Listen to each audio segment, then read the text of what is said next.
first in-depth interview from the showrunner for Netflix's The Witcher TV series, and everything that was said has done nothing but get me so much more hyped.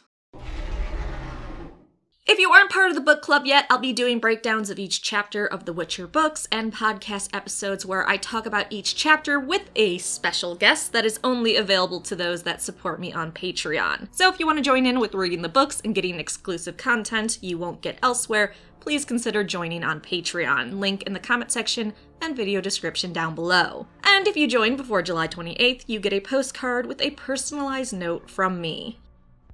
So if you're unfamiliar with the Witcher series, here's a synopsis for the Netflix TV series. Geralt of Rivia, a solitary monster hunter, struggles to find his place in a world where people often prove more wicked than beasts. But when destiny hurtles him towards a powerful sorceress and a young princess with a dangerous secret, the three must learn to navigate the increasingly volatile continent together. I also have an intro video to the Witcher universe in case you want to check that out. Hopefully I have a card popping up right now you can click on and watch that if you want more information on it. But this video, I want to talk about the showrunner, Lauren Hisrich, and her in-depth interview about Netflix's Witcher TV series, because this is the most information I feel like we've been given at one time. Also, if you've been waiting for the trailer for the series, she doesn't know when it's going to happen, but she's hoping soon. So first, the showrunner answered whether she was aware of the Witcher universe before she was approached to direct the Netflix TV show, or if she just kind of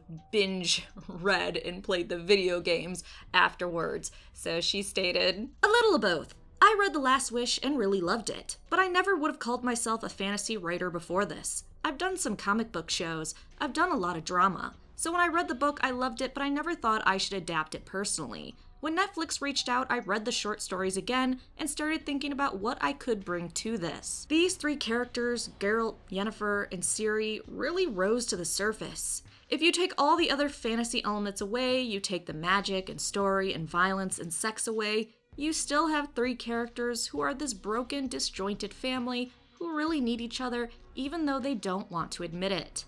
And that was one of the most appealing things to me. However, I will warn you, the dangerous thing about that is, just like with your own family, sometimes you want to punch them in the face, and it's going to be the same thing with those three. There are going to be times where you think, why do you just not drown that person in a puddle? Not really, but kinda. However, Lauren is right. If you have no experience with the Witcher books, I would start with The Last Wish. It is a prequel to the main Witcher saga and the Blood Elves saga, and you should be pretty hooked from reading that book. If you want to read it on your own, you can. Otherwise, I have a book club on my Patreon. Not a hint, hint, wink, wink, but seriously, read it. It's such an easy read. It's so good. It's so much fun. But speaking of the book, sorry, I love transitions like this, Lauren also talked about what excited her most about doing the Witcher TV series for Netflix, sharing, "I really love the idea of taking this series of novels that fans already love and bringing them to a new audience. There's also fun in exploring what happens between the pages of the books. The books explore events over a long period of time, but there's also a story they skip through, Yennefer. For instance, some of the more defining moments of her life, we hear about them in flashback. We got to explore them in real time. It's exciting to take Andre's work and bring it to life." And I know this is going to actually be a point of tension between people that just play the games versus people that just love the books. I mean, hell, I started talking about The Witcher a bit ago, and I already had book-only people going, "You fucking better not talk about the video games." No. And I'm like, I'm gonna talk about both. It's just gonna happen. So prepare for people that just like the games and people that just like the books to kind of have a lot of issues with each other. I don't really care which one you like. It's fine with me. I just want to talk about all of it because I love the Witcher universe, whether it's the games or the books. Though in fairness, I am more familiar with the books. And I do agree with her, there are some jumps in the books that are a bit infuriating. I would love to learn more about Yennefer's past, and seeing it in real time would be pretty awesome. Oh, and I guess going back to the game lovers versus the book lovers, Lauren also confirmed that she is adapting the books. She's not adapting based off the video games. But that kind of makes sense because the video games are adapted from the books, so why wouldn't her show be? But this is what she said on that. We're not adapting the video games. It's a straight adaptation of the books, which is great as the video games are also an adaptation of the books. They went one direction, we'll actually get to go another. We're kind of holding close to our chest what we're doing in the first season. There's a lot of obvious epic excitement that starts in the saga of the books. But the short stories provided a lot of world building and lay the foundation of this continent and the politics of it and the understanding of the people of it. And those really came into focus in the first season. To me, this is a huge, huge, huge good sign. Fucking huge. Because I have really enjoyed the shorter stories and flashbacks, and I'm excited to see the main saga. Don't get me wrong. I will love it. But the fact that she's focusing in on these short stories and wants to tell those has me. She also answered if we're going to have an outright villain in this season, saying, "It's not a secretive aspect. There isn't really a villain. One of the things we're enjoying exploring is all the shades of gray in the book. The characters you're rooting for in the beginning may not be the characters you're rooting for in the end. And characters you hate and seem absolutely evil are motivated by something that's really relatable and human and emotional. I found writing it and then watching it afterwards that your allegiance switches a lot. You constantly try to put yourself in the shoes of characters and think what you would do in a situation. I think you'll end up having a lot of empathy for characters you didn't expect to." And this actually isn't director fluff. I know a lot of directors talk about how, oh, it's so gray and blah. It really is, and there really are characters where you will absolutely love them, and then they'll make a decision, and you'll think, I fucking hate you. You are a monster. And then they do a couple other things, and you're like, oh, okay. I get it. Still sort of shitty though, dude, just to let you know. I think what made me happiest about this interview was when she was talking about what the show would be rated, and the person interviewing her thought it was going to be more like PG-13, and he said, you know, instead of like Game of Thrones rating, and she went, no. You're wrong. This shit is R. So she said, "That's a pretty inaccurate assumption. I've been rewatching dailies, and my kids aren't allowed to look at the screen anymore after one of them snuck around and saw something they shouldn't have seen, and it scared him. It's a very adult show. I will add it was important to me that any violence or sex drives the story and is not there just for shock value. I think audiences are really savvy and know when we're doing stuff to just shock them versus do stuff that really drives the story." Which I know is a complaint people started to have about Game of Thrones in later seasons. Before, the violence and sex kind of served a greater story, and then it became gratuitous and like they were just doing it to be like, oh, you didn't see that coming. It's like, okay. If we just want to look at naked people, we can Google it, dude. We actually want shit that serves the story. Like, the people that watch these shows for nudity are fucking idiots.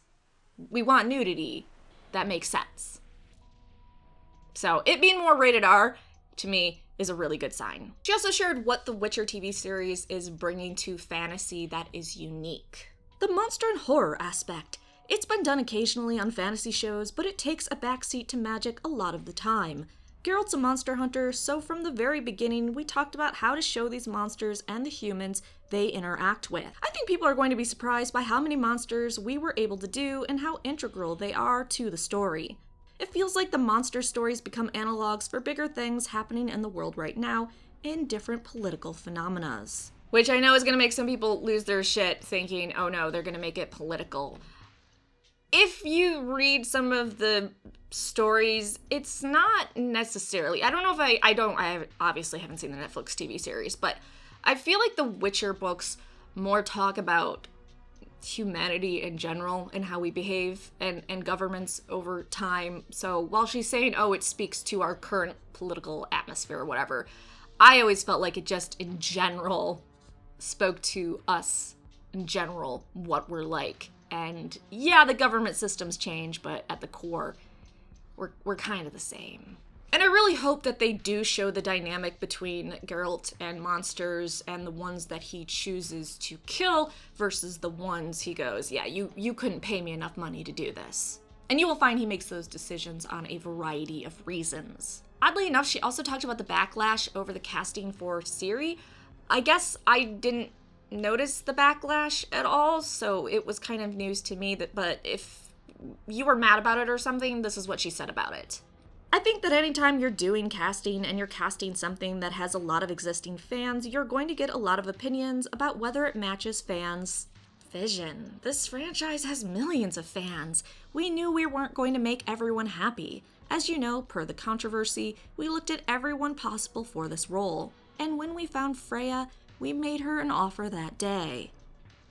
She's incredibly special. She's young, yet she has a soul and maturity of someone much older. She was able to bring depth to this character. When Freya's in a scene with Harry, they really rival each other. Which to me is honestly the most important thing about this series, how Ciri and Geralt interact with each other. So the fact that the two actors for those characters seem to rival each other in scenes should be good news. Lastly, she talked about casting Henry as Geralt, which I guess she didn't want to do at first, so she shared about that. Henry is a huge fan of this property. He's read all the books. He's played all the games. I met him at the very beginning of the process. He said, "I would love to play this character." I said, "Henry, you're amazing, but we haven't even started thinking about casting yet." Then I met 207 other possible Geralts, and I came back to Henry at the end. He was my first meeting, and 4 months later I called him and asked if he was still interested, and he was. The first time I met him, I hadn't even started writing the scripts yet. And once I started writing, I couldn't get Henry's voice out of my head for the character. Looking at the final product, it's really exciting. He embodies Geralt in a way that I don't think anybody else could. She also praised the hell out of Henry as Geralt, saying, "In the books, Geralt is largely silent to an extent. He tends to take in what's around him and process that internally. But you can't have a lead character process everything internally in a television show. So in the first episode, I wrote Geralt with a lot of lines.